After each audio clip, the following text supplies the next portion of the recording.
Na e momento aqui, Strategia Nacional para Adaptação de Clima, Nationale Klimaatadapteringsstrategie of NAS, está disponível para comentar arriba. Um seguinte passo está aqui no programa não concreto de implementação. Aunque Stinapa Bonaire está positivo com a award para promover viajar, a incluir também capítulo tocante a Holanda Caribense dentro do NAS aqui. O acercamento para a adaptação de clima para a região aqui está atrasado e incompleto. Melissa van Hoorn, directeur de Stinapa, está amplia. Ja, we vinden het te laat en onvolledig, omdat er in 2016 al een nationale adaptatiestrategie is geschreven. Toen hoorde Bonaire ook al bij was het al Caribisch Nederland. En toen is het niet meegenomen. Terwijl in Europees Nederland zijn we al veel verder.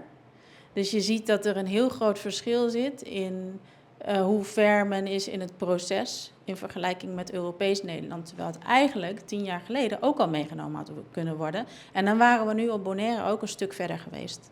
Ja, het is natuurlijk heel lastig om precies te zeggen welke specifieke financiering er voor nodig is. Maar het gaat echt wel om 10 tot honderden miljoenen dollars waar je het over hebt. Als het gaat om maatregelen die genomen moeten worden. Dus dat zijn forse bedragen. Op Bonaire hebben we ook gewoon het risico op hoogwater, dus de zeespiegel die stijgt. En dat is in Europees Nederland is daarvoor het hoogwaterbeschermingsprogramma opgericht. Hier heb je dat programma niet, terwijl we dus wel ook de risico's lopen. Het is wel maatwerk wat hier plaats moet vinden, want we hebben hier niet al dijken zoals we die in Europees Nederland kennen, maar we hebben wel natuurlijk koraalriffen aan de kust die ook een onderdeel uitmaken, die ook een bijdragen aan een stukje weerbaarheid van het eiland tegen hoogwater, tegen extreme weersomstandigheden. Daar wordt nu veel te weinig aan gedaan. Dus het is maatwerk, wat precies voor maatregelen hier nodig zijn. Maar we weten ook dat er een aantal dingen heel slecht gaan. Met het koraalrif gaat het heel slecht. Dus dat zijn dingen waar sowieso echt goed naar gekeken moet worden. Wat voor investeringen er dan precies nodig zijn. Melissa van Hoorn, director de Stinapa, explica que guarda água de aguaceiro de tanque grande por combater e secura na Bonaire e barra o uso de água de lamang que está caro para processar. Ta pide também para Holanda aprovar o tratado de LBS para stop e contaminação dentro do parque marino.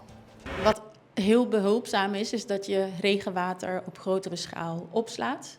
En dat kun je doen door daar ruimte voor te maken in het landschap. Dus dan krijg je inderdaad retentiebekkens. Daarmee zorg je in ieder geval voor dat er water langer beschikbaar is. Want bij een stevige bui dan stroomt het heel snel van het eiland af. Als je daar ruimte voor maakt, dan blijft het langer op het eiland en is het benutbaar voor natuur. Maar misschien ook wel bijvoorbeeld voor beregening, voor laagwaardige toepassingen heet dat dan. Dus niet drinkwater, wat jij en ik drinken, maar voor allerlei andere toepassingen waar je ook water voor nodig hebt. En dat scheelt, want dan hoef je daar geen duur geproduceerd drinkwater voor te gebruiken. Maar wat je ook hier weer ziet, is dat er gewoon heel erg... er is sprake van veroudering. Kijk, bij de olieoverstort zie je dat de grond enorm vervuild is. En dat is ook weer een risico voor het Marine Park natuurlijk, voor onze natuur, waar Bonaire zo ontzettend van afhankelijk is. Dus dat moet gesaneerd worden. Kijk je naar de vuilstort, dan zie je dat het ook helemaal niet voldoet aan de huidige eisen die wel in Europees Nederland worden toegepast bij vuilstort. Zodat er geen sprake is van allerlei uitcijpeling van giftige stoffen. Die vinden we nu terug in ons marine milieu. Dus dat zijn geen nieuwe dingen die gedaan moeten worden. Het is allemaal kennis die er al is en er is ook ervaring. Maar het is een kwestie van goed organiseren, zodat het uitgevoerd wordt. Ik vind dat Den Haag het verdrag zou moeten ratificeren. Wat eraan vastzit zijn natuurlijk consequenties, want je committeert je dan ergens aan als Rijk.